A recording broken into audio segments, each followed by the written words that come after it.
Dah sebelum ni ambo ada nyakit kulit. Nyakit kulit ni dia jadi kering. Kulit jadi kering. Jadi pergi hospital oyak doktor lah. Kulit jadi kering. Jadi dia minyak. Pasal dia lah kalau tengok video ambo ni ke berminyak. Baru lepas cuma obat.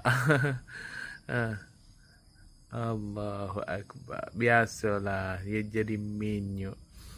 Nyakit ni lama dah. Daripada 4 tahun lepas lagi.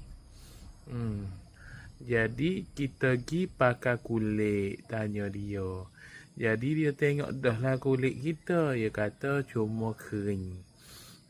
Biasalah orang nyakit kecil manis ni. Dia jadi kulit kering.